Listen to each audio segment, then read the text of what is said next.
What is up, guys? Today I will show you how to remove speed limiter on any scooter. Here I have an example of Ninebot F2 Plus, but you can use it on any other scooter of any brands.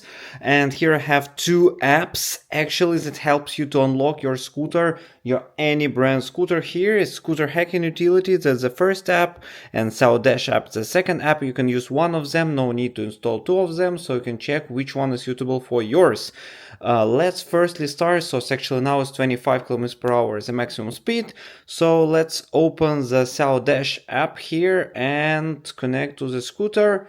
And actually the logic is to unlock it to 32 km per hour. So connect it to scooter. Actually connected. Now you need to click 2 times. 1, 2.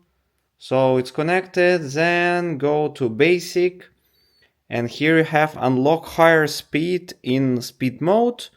Just click on it. So as you see, it's activated. So now let's test the speed. Okay, now let's start. So it's going 32 km per hour in sport mode. And let's try the drive mode here. So it's 25 in drive mode and 32 km per hour in the sport mode, so it's officially unlocked.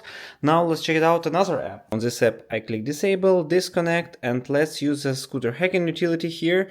So you see already my scooter, then again you need to pair.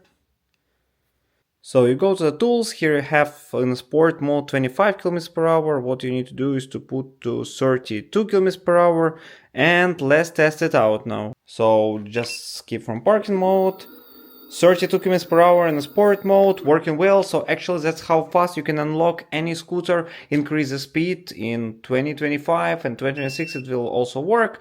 In case you still have some questions, just leave in the comments below and put the thumbs up. See you next time.